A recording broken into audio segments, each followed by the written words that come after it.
Acompanhe agora mais um tema doutrinário do Evangelho de Jesus.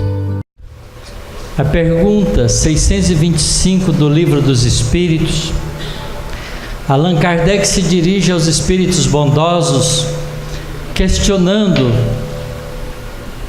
se Deus teria apresentado à humanidade terrena algum ser que pudesse lhe servir de guia e modelo. E os espíritos respondem que sim, e dizem: Jesus. Jesus, portanto, apresentado pelos espíritos, como apresenta Allan Kardec no Livro dos Espíritos, é o nosso guia e modelo. Mas quem é Jesus para nós? Qual é a visão que nós temos desse Espírito? Todos nós temos uma tradição cristã, através das religiões que se dizem cristãs, que fez chegar até nós a figura de Jesus de uma maneira que ainda não é compreensível para nós. Porque Jesus é representado numa cruz, sangrando, como um sacrifício que foi feito pela humanidade, e temos a impressão que na informação que nos chega, que o sangue dele derramado por nós nos salva. E nós então ficamos com a impressão de que só de aceitarmos Jesus como essa figura, nós já estamos liberados da responsabilidade de construirmos, como ensina Jesus, o nosso próprio caminho de redenção espiritual. Jesus se afirma no Evangelho de João ser anterior à terra, ser anterior mesmo àquelas figuras que foram apresentadas na tradição judaico-cristã como os representantes patriarcas da sociedade hebraica que veio dar formação ao nosso modelo de religiosidade. E Jesus diz mesmo para os seus discípulos e aqueles que o ouviam, que Moisés falava dele, que ele era anterior a Abraão, Isaque e Jacó. E essas palavras de Jesus ficaram incompreendidas quando Jesus está se despedindo de seus discípulos. Ele ora junto com eles e, dirigindo ao Pai Celestial, como ele sempre o fazia, ele diz que voltaria para a glória que tinha com o Pai antes da fundação do mundo, que ele tinha vindo à terra para ensinar aquilo que tinha aprendido com o Pai, mas que ele era anterior à fundação da terra, a fundação do mundo, na linguagem evangélica. E se a gente pensar um pouco, a gente pode entender isso muito bem hoje, graças à doutrina espírita. Quando é que o nosso mundo foi fundado? É importante a gente saber disso. Hoje, com o conhecimento da ciência, nós sabemos que o sistema planetário solar se formou há cerca de 4,6 bilhões de anos atrás. A Terra, portanto, é um planeta que tem 4,6 bilhões de anos de existência. Há 4,6 bilhões de anos se destaca da nebulosa solar uma massa de matéria incandescente que, girando em torno do Sol, forma o planeta Terra, assim como outros planetas também foram formados na mesma época. Porque o sistema solar foi construído através de um processo natural que hoje nós observamos através dos recursos da astronomia moderna na formação de novos sistemas planetários. E então o nosso planeta recebe, nessa época de formação, segundo nos conta Emmanuel no livro A Caminho da Luz, junto de uma pleiade, de uma assembleia de espíritos angelicais, que se reúnem próximo à formação do nosso sistema planetário, e Jesus assume a responsabilidade de conduzir o nosso planeta, desde essa formação até o momento da sua redenção final, que nós ainda não sabemos quando vai se dar. Mas Jesus então é o engenheiro sideral, o espírito angelical crístico, um espírito de perfeição máxima que a Terra já pôde abrigar, quando ele vem há 2000 anos atrás entre nós. Mas desde sempre Jesus trabalha na formação do nosso planeta, agindo, utilizando os recursos das leis naturais, que são leis divinas, para estabelecer no nosso planeta os recursos necessários para que lentamente, ao longo dos milhares e milhões de anos, pudesse começar a abrigar os primeiros manifestações da vida rudimentar, através de bactérias simples, num processo de colonização do nosso planeta pela vida, através de um processo lento e gradual que vai evoluindo, até chegar, depois de muitos milhões de anos, à constituição mais elaborada, que é a do corpo físico humano, permitindo assim que o princípio inteligente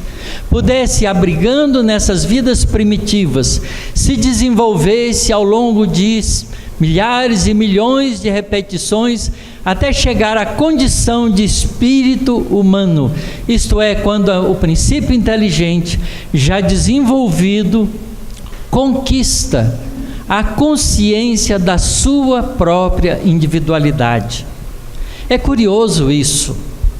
Quando a gente analisa o mundo animal, a gente fica achando interessante, porque os animais, a grande maioria deles não tem consciência da sua própria individualidade.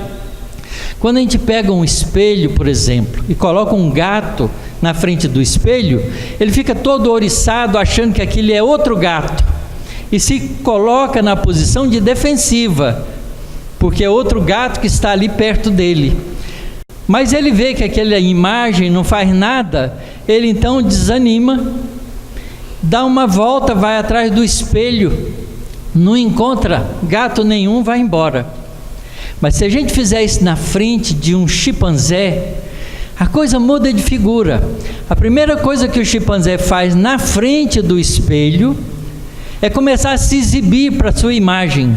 Ele não sabe que aquilo é uma imagem, ele pensa que é outro chimpanzé. E ele então começa a tentar comunicar-se com aquele chimpanzé, fazendo gracinhas, brincando. De repente ele percebe que aquela imagem não é outro chimpanzé, senão ele mesmo. E ele então começa a se examinar na frente do espelho. Abre a boca, pega nos dentes, mexe no rosto, como se ele estivesse reconhecendo que aquilo que ele está vendo ali é ele mesmo. Portanto, ele já tem uma pequena consciência da sua própria individualidade. Isso também acontece com o golfinho. Quando a gente treina um golfinho numa piscina de água salgada que ele está acostumado, o treinador, depois de muito tempo, pode colocar um espelho dentro d'água. E os golfinhos, como eles são muito sociáveis, ele vendo a imagem dele no espelho, ele começa a brincar na frente, como se fosse brincando para o outro, se exibindo para o outro, até que ele percebe que não é o outro e começa então a se examinar na frente do espelho. Se a gente desavisadamente, sem ele perceber, coloca uma mancha no corpo dele com uma tinta que não dissolve na água, e ele passa de novo na frente do espelho e ele percebe aquilo, ele começa a virar na frente do espelho para ver a pinta que ele sabe que está nele. Ele também tem uma consciência rudimentar da sua individualidade. Mas no ser humano, a coisa é muito diferente, porque nós temos não só consciência da nossa individualidade, como nós também adquirimos uma nova propriedade, diferente da vida animal, que é aquela de decidir fazer outras coisas.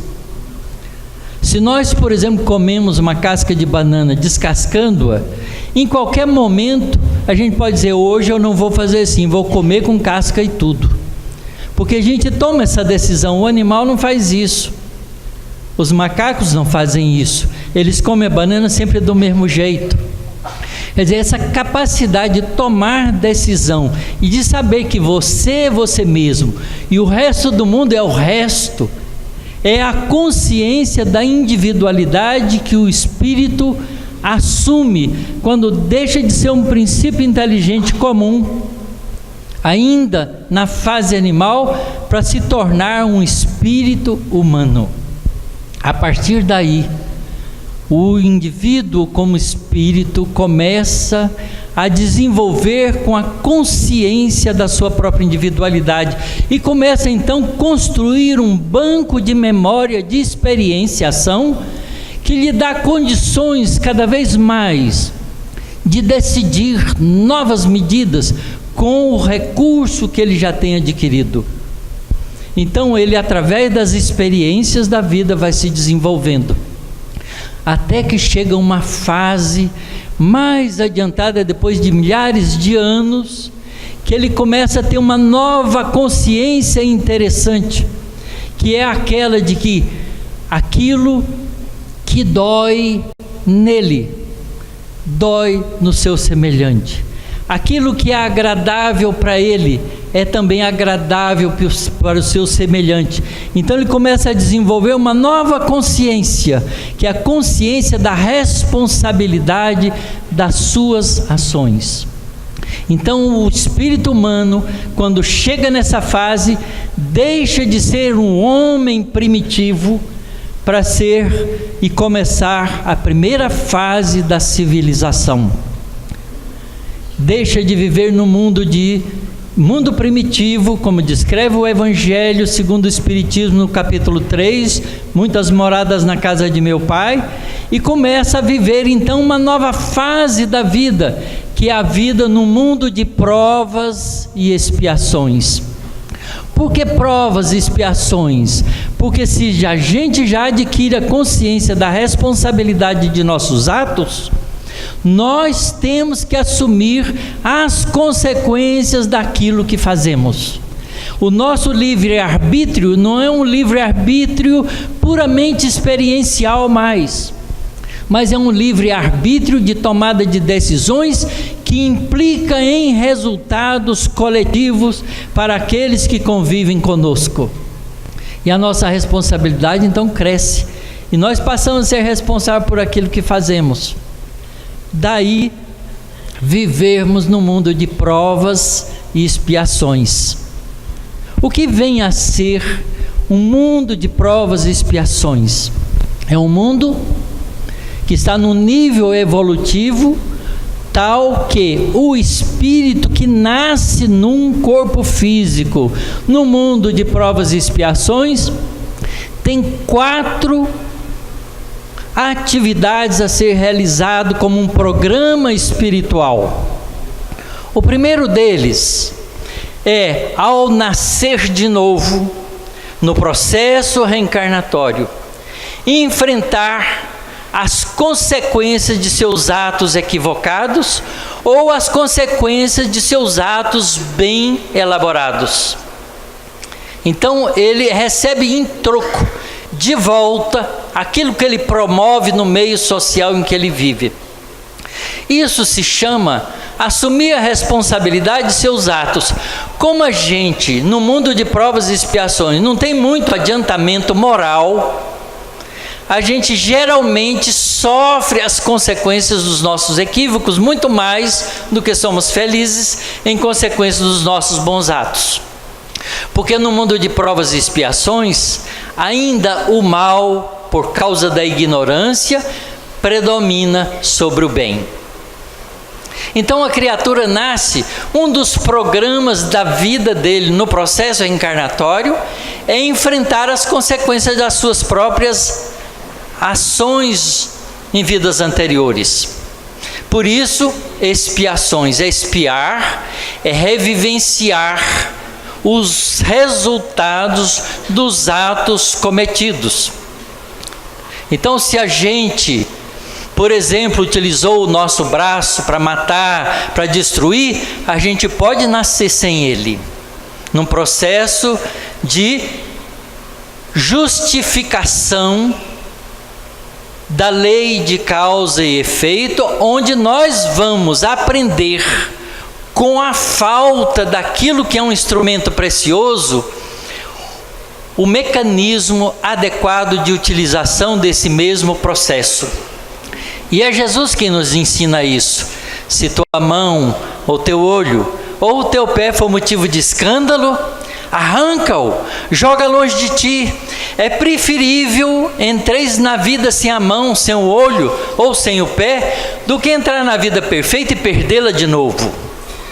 Então a gente enxerga nessas lições de Jesus esse resultado interessante de uma lei da natureza, que é a lei de responsabilidade. Mas é claro que no mundo de provas e expiações nós adquirimos também muitas experiências, nós aprendemos a fazer muitas coisas, não é? E nós também já começamos a ter um certo chance de, no mundo espiritual, entre uma encarnação e outra, de aprender novas coisas. Então nós também experienciamos na vida terrena experiências que vão testar em nós as nossas aquisições definitivas. Isso se chama prova. É aquilo que a gente aprendeu, a gente deve demonstrar agora no corpo físico, esquecido a vida espiritual pelo processo encarnatório, de ver se aquilo realmente está enraizado de forma definitiva dentro da gente, ou a gente aprendeu mais ou menos. Como um aluno que não estuda direito vai fazer a prova e não passa na prova que ele executa. Então nós somos testados nos nossos valores e desvalores na vida terrena. Por isso, provas e expiações. Mas nós não somos só isso. Como nós já tivemos muitas experiências em muitas encarnações, nós também adquirimos habilidades. Essas habilidades aparecem na nossa vida enquanto encarnados como vocação. Ah, fulano tem facilidade para aprender matemática. Fulano é um sujeito que aprendeu rapidamente marcenaria. Ele é um ótimo mecânico. São habilidades que a gente desenvolve enquanto em diferentes vidas tivemos como artesãos, como militares, como religiosos, como pessoas que vivemos diferentes vidas e acumulamos conhecimento. Então, essas facilidades de operação na vida cotidiana são recursos que nos oferecem possibilidades de, exercendo uma tarefa na vida física, beneficiar outras criaturas com aquele recurso que nós já adquirimos. Então podemos ser um bom marceneiro, um bom mecânico, um bom médico, um bom engenheiro, um bom artista, um bom músico, se adquirimos esses valores. E a gente então pode oferecer para a sociedade onde a gente vive os benefícios dessa experiência, se a gente entende que a gente pode e deve ser útil enquanto vida social. Porque muitas vezes a gente usa essas habilidades egoisticamente em nosso próprio favor, ou quando muito em favor de só da nossa clã familiar, de forma muito egoísta. Então é um recurso que a gente pode tornar um instrumento de crescimento espiritual ou um instrumento do nosso egoísmo. Depende da posição moral que a gente já ocupa no processo evolutivo. Então, tarefas é uma atividade que a gente vem realizar.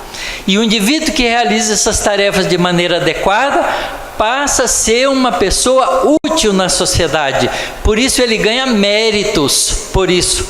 Porque quando a gente faz um trabalho em benefício de outra pessoa e ela fica bem atendida naquilo, ela fica, não só nos paga, mas ela fica grata. A gente não volta no mau mecânico. A gente volta no bom mecânico. A gente não volta no mau dentista. A gente volta no bom dentista. A gente não volta no mau médico. A gente volta num bom médico. Então, essa qualidade do trabalho depende do valor da pessoa. Então, a gente também realiza na vida terrena, além da função de expiação e de prova, a gente realiza tarefas. A gente é tarefeiro. Aliás, na casa espírita, as pessoas adoram ser tarefeira. Nós gostamos de fazendo a sopa para os pobres. Eu gosto de fazer a sopa e não dou lugar para mais ninguém, porque a minha sopa é mais gostosa do que a dos outros, não é? Geralmente, quando a gente pega um trabalho desse tipo, que a gente se projeta pessoalmente, a gente ainda age egoisticamente, achando que só a gente é capaz de fazer. E a gente, às vezes, ao invés de ensinar alguém para fazer tão bem quanto a gente, para que quando a gente faltar ele puder continuar, a gente egoisticamente toma o lugar e não deixa o outro tomar aquela posição nossa. Vocês pensam que isso não é sério? É sério. Há grupos mediúnicos que acostumam na tarefa mediúnica e sentam à volta da mesa e acham que aquele lugar que ele senta é o dele. Se um dia o diretor da reunião achar por bem fazer uma manobra e tirar as pessoas do lugar, modificar, ele fica ofendido, porque aquele lugar era o dele. Porque a gente ainda não sabe ser tarefeiro no bem. A gente ainda é tarefeiro para se mostrar. E isso é uma falha moral que a gente precisa corrigir em nós. Mas não é só isso que a gente vem fazer. A gente tem mais uma atividade que a gente pode desenvolver aqui. Qual é? É a atividade de continuar aprendendo, porque nós somos espíritos em evolução. Então são 4 as tarefas, é de aprendiz, de estudante, não é, de tarefeiro, de passar por provas que testam os nossos valores e de espiar aquilo que nós fizemos de maneira equivocada. Então são essas 4 atividades que a gente realiza e que a gente programa no mundo espiritual antes de nascer, no processo reencarnatório, seja por decisão pessoal, se a gente tiver condições, seja por auxílio dos nossos espíritos amigos bondosos que secundam e intermediam para nós um processo reencarnatório como amigos. Mas tudo isso que a gente tem até agora são conquistas gerenciadas ao longo desses milhares de anos que nós estamos progredindo na Terra por esse Espírito que nós conhecemos como Jesus. Ele é o diretor espiritual do nosso planeta. Quando Jesus veio entre nós há 2000 anos, ele fez um sacrifício enorme de deixar as paragens celestiais com o espírito de assembleia, que faz parte de assembleia de espíritos angelicais, deixa para estar conosco. E o que foi que ele veio fazer entre nós? Senão trazer as lições espirituais que pudessem, entendidos por nós, acelerar o nosso processo de evolução para que nós pudéssemos ser felizes mais cedo. Mas vejam, nós temos 2000 anos de Evangelho de Jesus entre nós. Qual de nós aqui já leu o Novo Testamento inteiro?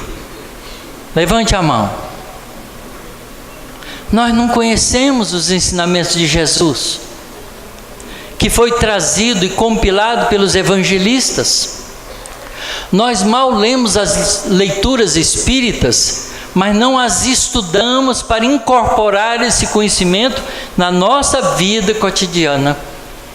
Por isso, há uma diferença entre ser passivo no processo evolutivo e deixar que a lei de causa e efeito nos empurre para frente a qualquer preço através do sofrimento, ou criar em nós uma nova consciência que caracteriza o nosso próximo passo no processo de evolução, que é a consciência da espiritualidade, de descobrirmos que nós não somos nem homens nem mulheres, mas que nós somos espíritos imortais, vestidos transitoriamente com um corpo masculino ou feminino para cumprir uma tarefa de evolução através da vida física. Quando a gente adquire essa consciência, a gente começa a produzir em nós uma mudança significativa de comportamento, porque a vida material passa a ser secundária para que ela possa ser interpretada corretamente como instrumento, mecanismo da evolução do espírito. Então, ao invés de a gente correr atrás dos bens materiais, a gente começa a correr atrás daquele tesouro que Jesus disse que a gente devia buscar. Não busquei os tesouros da terra, porque este o ladrão rouba, a ferrugem corrói e a traça come. Buscai os tesouros do céu, porque estes o ladrão não rouba, a ferrugem não corrói e a traça não come. Quais são os tesouros do céu? O que é que nós viemos buscar aqui, afinal de contas? Que tesouro é esse que Jesus quis nos ensinar e que nós ainda não aprendemos? O que é realmente que nós temos, que é nosso, que ladrão nenhum rouba? São duas coisas só. Por incrível que pareça, é simples. É o que a gente sabe e o que a gente sente. É o sentimento e o conhecimento.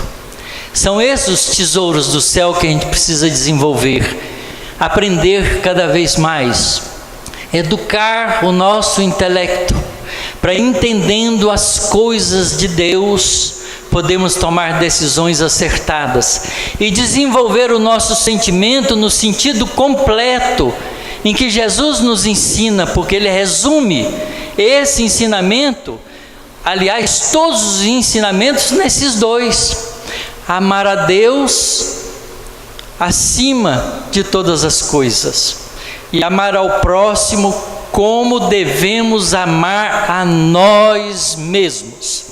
E esse tem sido o nosso grande engano, porque a gente não sabe amar o outro, porque a gente não sabe amar a si próprio. Então, quando a gente não tem, a gente não dá, porque a gente só dá o que tem. Isso é uma realidade, é uma verdade nua, crua. Ninguém dá o que não tem. Ora, se a gente não é capaz de amar a si mesmo, por que a gente vai amar o próximo? Se a gente é duro no julgamento conosco, como a gente não vai ser duro no julgamento com o outro? Se eu não tenho compreensão comigo, como é que posso ter compreensão com alguém?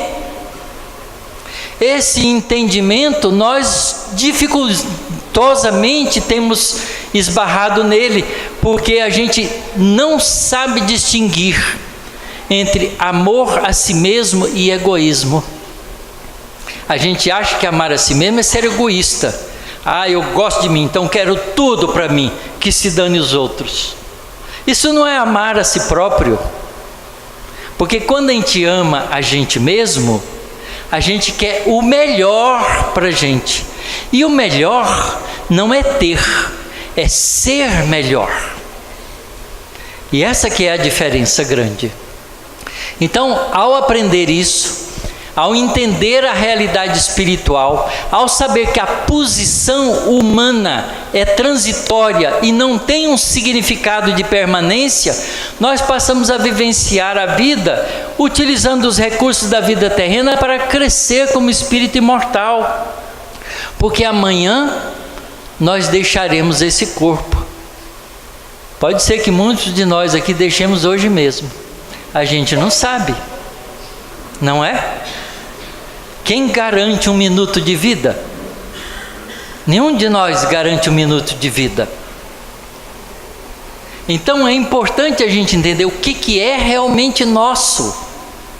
Mas a gente tem preguiça de estudar. A gente faz pouco esforço de amar o semelhante. Aliás, o amor dentro da própria família é muito difícil ainda.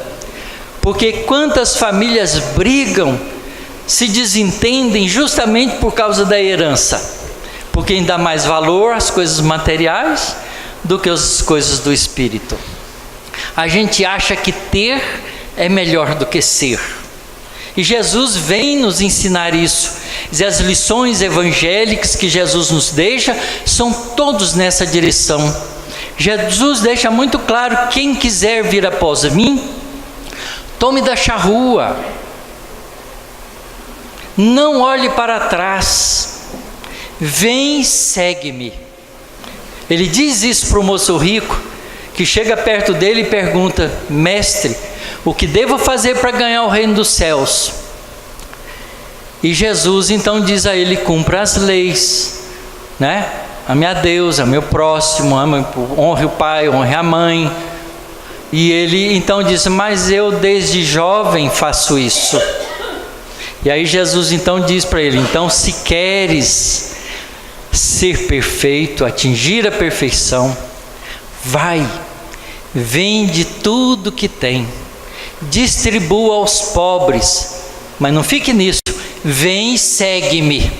Há um processo de espiritualização que precisa ser realizado. Não basta se libertar das coisas materiais, é preciso construir valores, seguindo o Mestre, seguindo Jesus. Por isso, a resposta que os Espíritos dão para Allan Kardec é perfeita. Ele é o nosso guia e o nosso modelo. Nós devemos nos inspirar em Jesus para agir, para pensar, para sentir, para fazer. Quando nós estivermos numa dificuldade, nós deveríamos, conhecendo o Evangelho de Jesus e sabendo como Jesus agiu entre nós, porque Ele deu exemplo todo o tempo, a gente pode se perguntar: se Jesus estivesse no meu lugar, o que Ele faria? E aí a gente faz o que Jesus faria, porque isso é tomar Jesus como modelo, é tomar Jesus como guia. Mas nós não fazemos assim. Nós preferimos ainda carregar no peito nosso uma cruz com a figura de Jesus crucificada, como se isso fosse a nossa salvação. Mas nós não tiramos Jesus do sacrifício, nós não tiramos Jesus da cruz, nós não temos Jesus como o amigo que venceu a morte, ressuscita entre os discípulos e deixa claro que a vida espiritual é imortal. E ele demonstra isso mais de uma vez. Num final de tarde, quando Jesus tinha auxiliado muita gente com o sofrimento, com dificuldades, ele se retira para uma colina fora da cidade de Jerusalém e é acompanhado pelos 3 discípulos mais próximos dele, Pedro, João e Tiago. Ele então sobe no monte, numa colina pequena chamada Monte Tabor, e ali se põe a orar. E Jesus então se transfigura num foco de luz, e uma névoa envolve ele, e ali aparecem 2 varões ao seu lado, Moisés e Elias. E os discípulos ficam atônitos com aquela visão, que está narrada no Evangelho como a passagem da transfiguração. Vê Moisés e Elias. Olha que coisa curiosa. Como é que os discípulos que descreveram esse fenômeno sabiam que era Moisés e Elias? Naquele tempo, não tinha fotografia, não tinha carteira de identidade. Moisés tinha vivido antes de Cristo 1300 anos e Elias tinha vivido 9 séculos antes de Cristo. Como é que eles sabiam que aqueles dois espíritos eram Moisés e Elias? Nós lemos essa passagem e não questionamos isso. A gente aceita de graça, mas os espíritos têm os seus recursos para se fazer identificar-se. Então eles sabiam, porque Moisés e Elias se identificam para eles como seres espirituais, demonstrando claramente que a vida continua, que a gente não morre, que a gente, apesar de perder a forma física, a estrutura do corpo biológico, a gente continua sendo a gente mesmo, com as aquisições e com os compromissos que assumimos na nossa vida. Então nós somos imortais, e Jesus diz isso para os discípulos, porque depois desse fenômeno, eles descem de volta para a cidade, e os discípulos lhe perguntam: mestre, por que os profetas dizem que Elias havia de voltar?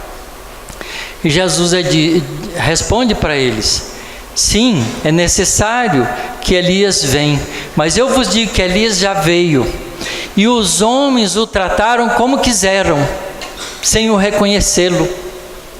E eles entenderam que Jesus estava falando de João Batista.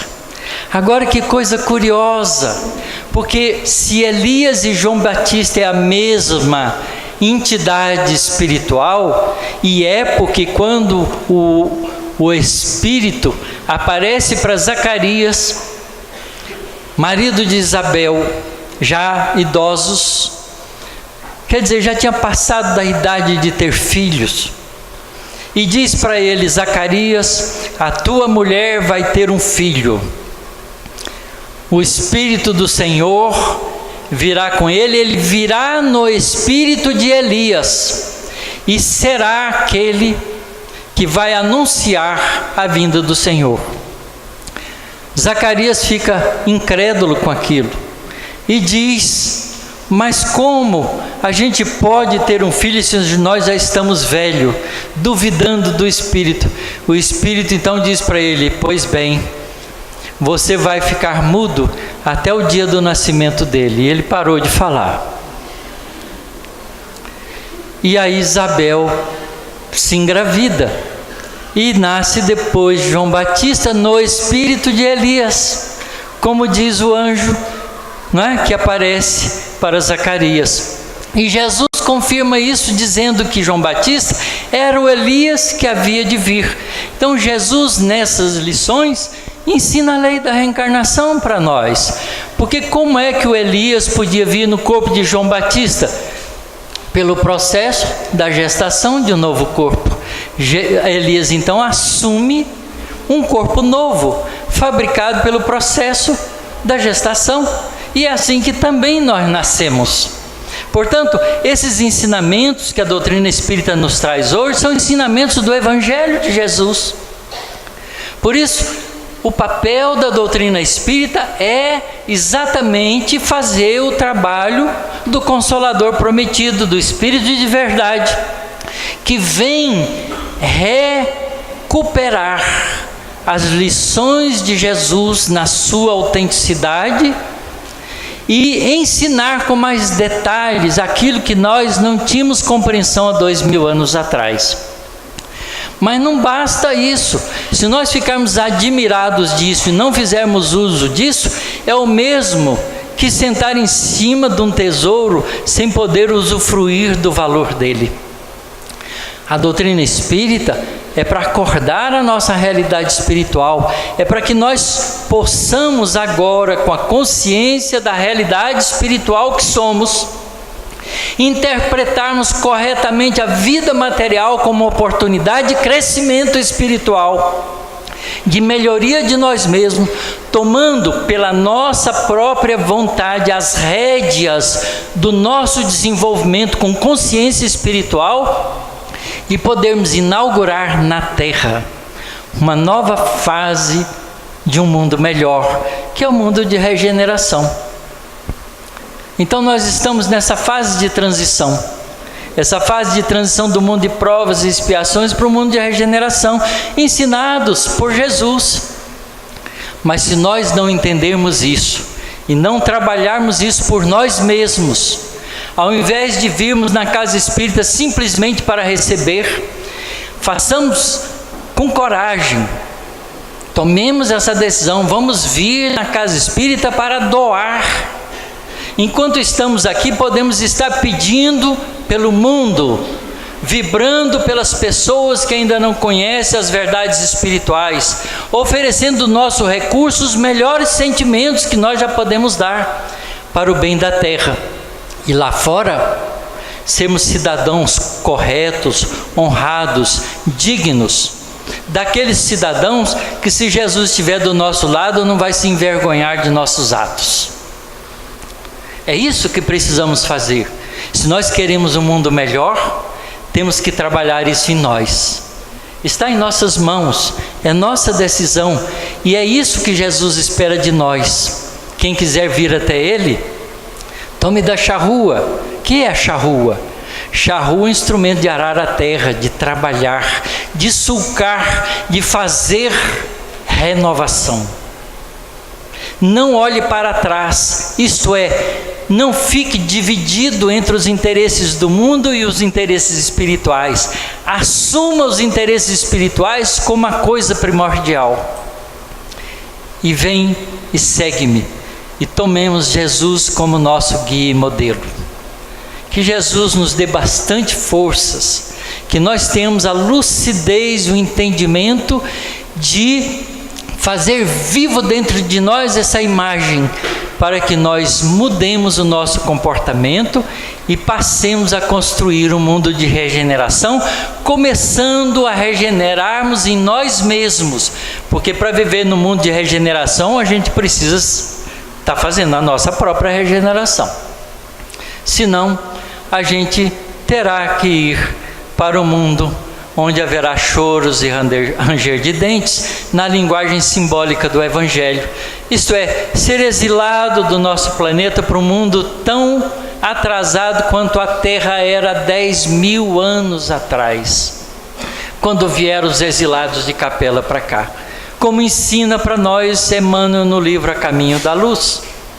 Porque a Terra já teve êxodo de espíritos que, atrapalhando o mundo de provas e expiações que mudou para a regeneração, que gira num sistema planetário em torno da estrela de Capela, que está a 41 anos-luz de nós. Isto é, se eu pudesse viajar com a velocidade da luz, 300 mil quilômetros em cada segundo, eu gastaria 41 anos para chegar naquela estrela. Essa é a distância que ela está de nós. Mas os espíritos que estavam atrapalhando o progresso do planeta, que passou de provas e expiações para a regeneração, vieram exilados para a Terra há 10.000 anos atrás, e encontraram aqui um mundo inóspito, difícil, que eles aprenderam a colonizar e a civilizar, ajudando aqueles que aqui estavam saindo do mundo de primitivo para o mundo de prova e expiação, a começar a construção de um mundo de civilização. E Deus é tão sábio, tão maravilhoso, que junta as duas coisas. Aquele que sabe mais ensina porque sabe menos, mesmo que tenha pisado na bola, mesmo que tenha cometido erros. E a gente sempre pode fazer isso. Então é importante que a gente entenda a mensagem da doutrina, a mensagem do Evangelho, mas que a gente a incorpore na nossa maneira de pensar, de sentir e de agir, para que possamos realmente merecer, construir e merecer um mundo melhor. Muito obrigado pela paciência de vocês.